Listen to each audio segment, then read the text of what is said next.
I just made it quickly to show that how others see the issue and how we can see the issue. So the title given was One Health and the Case of CBPP.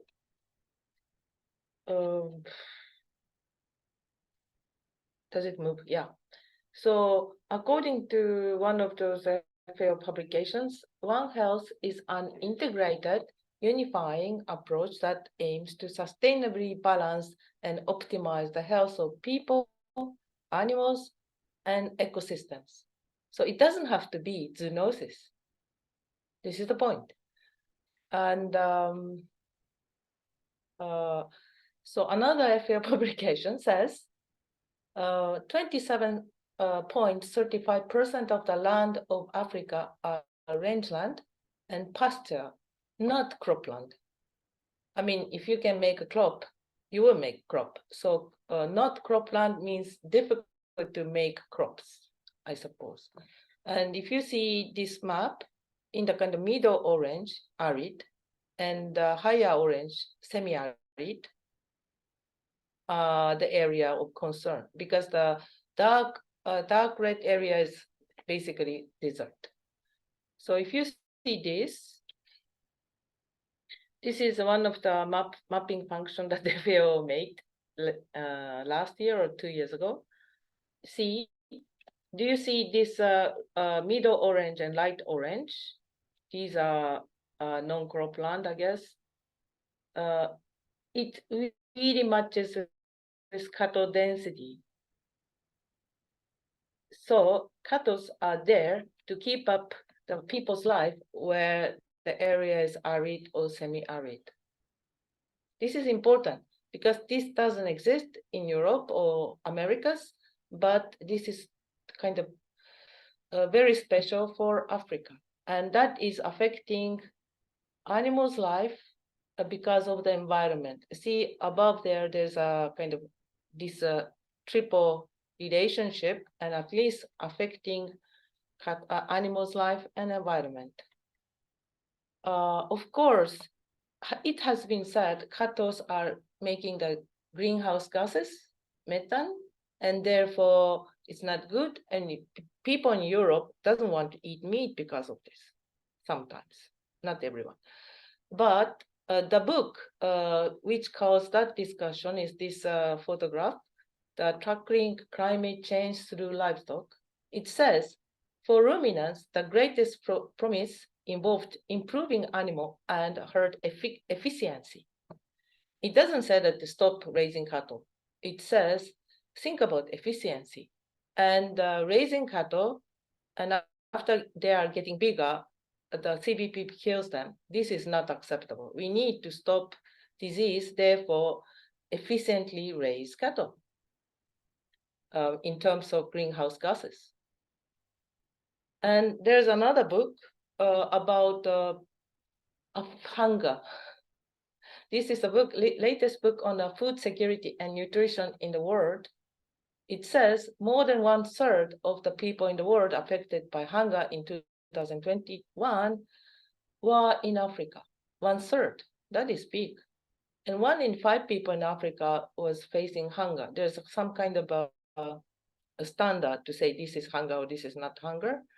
And in the last year, moderate or severe food insecurity, there's a kind of gauge indicators. These are increased in Africa, and the region with the highest prevalence at both levels, both indicators, which is not good. Although it was that year was suffered by COVID and so on, and also bad weather, but this plus CBPP losing cattle is not really good, because it also said, what was the book? Nutrition book said healthy diet is a must for people, not only feeding enough quantity, it must be healthy.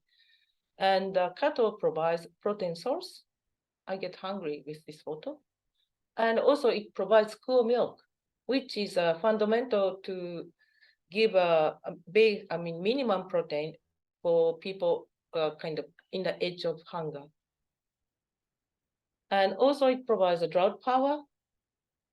And when was the last time I heard about? Anyway, it doesn't happen in pig disease or small ruminant disease, but when cattle is affected, some crop production will be affected if it is in really a harvesting season or cultivating season. And that will affect the total amount of harvest. Therefore, it's not only cattle disease. And of course, some areas, I think this is a photo in Ethiopia, but the cattle dung has been used for the fuel. If this doesn't exist, they will go to cut the trees. Then it will affect the CO2 gas issues and desertification. So it's not only cattle disease issue, it's all related. And because you are all talking about sub-Saharan Africa, so it has been ignored a bit, but there are high population of Bubalis in Africa, which is in Nile River. And this is, maybe you can see a little bit, the population is higher, I mean, number of population is higher than Italy. And if you think about most of the area in Egypt, it's desert, it's really a high density when they are. And once somebody said in the last week, if the CBPP goes into North Africa, this population is really high risk, and it could be a window to export CBPP to Middle East and Eastern Europe, where they cannot use antibiotics. So in the past, the William will be kind of smiling by now. CBP control antibiotics to the rescue was the book, William Amau, who was involved at the time. And that issue was then at that time was whether CBPP can be cured by antibiotics. But today, on the right-hand side, the FAO action plan on antimicrobial resistance 2021-2025 disease.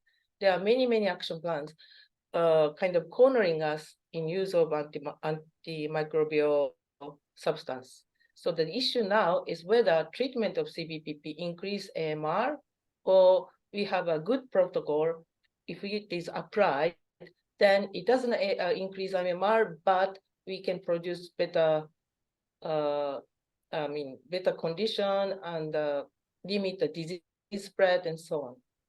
So all in all, CBPP is a part of the One Health understanding. It produces food, it affects indirectly the trees and fuels and so on. So it's not only neglected disease.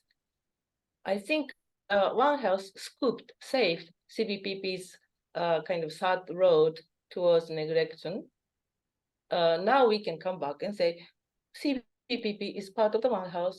It's not a kind of other diseases. Please be included and then work together, because human food production includes slaughterhouses or abattoirs that Massimo said. And if collaboration is well made, perhaps they can contribute surveillance and we can contribute production of better food. That's all.